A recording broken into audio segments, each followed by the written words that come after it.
Hey, time for chapter 4. Simon's Snack Foods was in Maplewood, the next town over. The factory was huge, with pipes jutting out of the walls and roof. Every pipe emitted smoke or steam in various shades of gray. Winston imagined that Dimitri Simon would have a crazy Willy Wonka-like factory, but this was a disappointingly normal brick building. Also, Winston had expected an overwhelming odor of frying potato chips. But the air here was just air. The office building, on the other hand, was more eye-catching. It was glass and steel and had been designed by someone with a sense of humor. It went off at all kinds of odd angles. It had shiny metal beams sticking out for no particular reason. The office was attached to the factory, and the effect was that of a flashy sports car towing a dump truck. In the parking lot, there was a section roped off for visitors. As they got out of the car, Mr. Garvey said, "I want us all to stay together." The universal command of teachers on a field trip. You know it. The pretty receptionist pointed them down the long hallway before Mr. Garvey could even speak. "All the puzzlers are meeting in the main conference room. You'll see the signs," she said. "How many puzzlers are there?" said Mr. Garvey. "I have no idea. You'll meet them all soon enough." She pointed again, all but declaring the question time was over. They passed a number of small offices as they walked down the hall. Phones were ringing. Men and women were at their desks doing who knew what. They followed the signs and wound up outside a closed door with a sign that said, "Puzzlers, welcome." Winston felt an electric tingle in his bloodstream. They were minutes away from the true start of the day. Mr. Garvey said, "All right, boys, best behavior. No spitballs. No flamethrowers." "Oh, and I left my flamethrower at home," said Mal. "Mine's broken," said Jake. Mr. Garvey nodded, accepted their humor, and he opened the door. The main conference room had 100 seats or more. Groups of 3 or 4 seats were fastened to their little lone tables facing a small stage. The stage, at the moment, was empty. There were a couple dozen kids here with their adult chaperones. Some kids were pacing, while others sat and chatted with their teammates. There was tension in the air, the kind that precedes an exciting event you know is supposed to happen at any moment. Mr. Garvey led his team to one of the empty tables. Nearby teams eyed them curiously. Winston saw that all the kids were about his age. No little kids from an elementary school. No high schoolers either. Mr. Dimitri Simon must have restricted the contest to middle schools after all. That was good. "I wonder how many teams there'll be," said Jake. He swiveled back and forth in his chair, restless. A lot of kids were swiveling. "They must be coming from all over the state, don't you think?" said Winston. "Oh, I hope not," said Mr. Garvey. "The fewer the better." Something across the room caught his attention. "Oh, no," he said. "What's wrong?" "Lincoln is here," he said with quite a quiet horror. "Abraham?" asked Mal.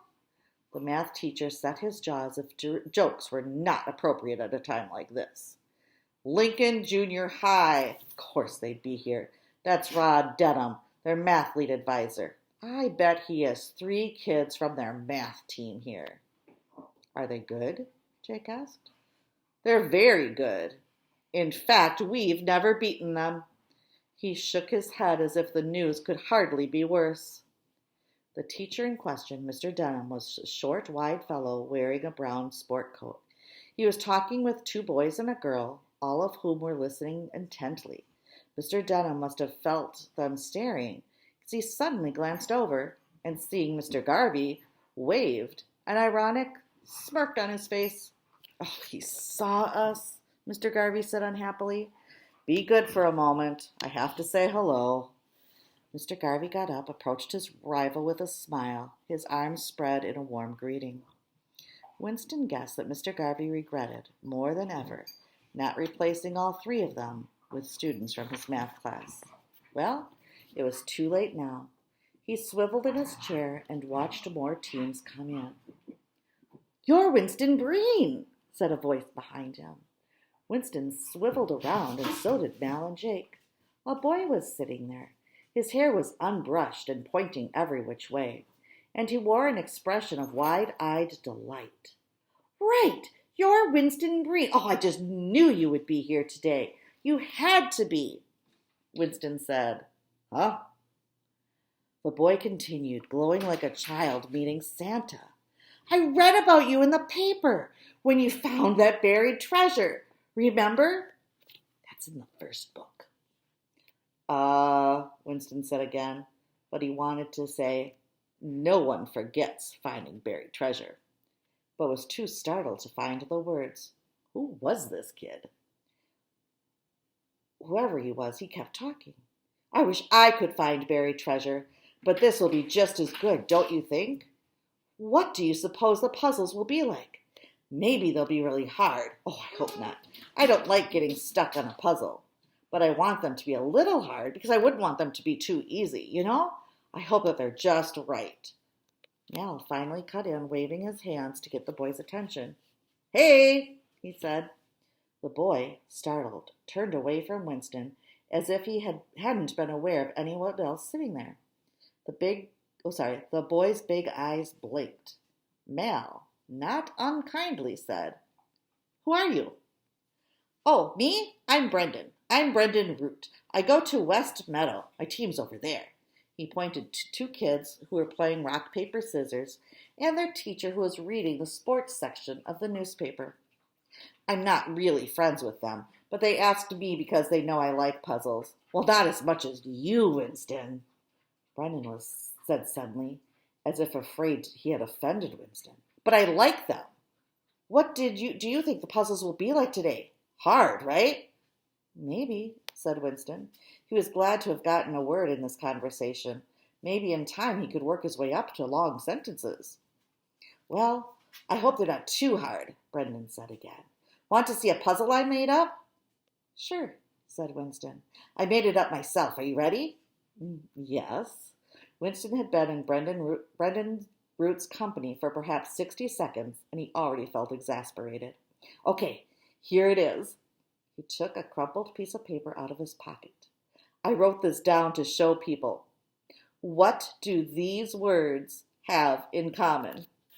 In your puzzle book, they're right underneath the picture of the town, and they look like this.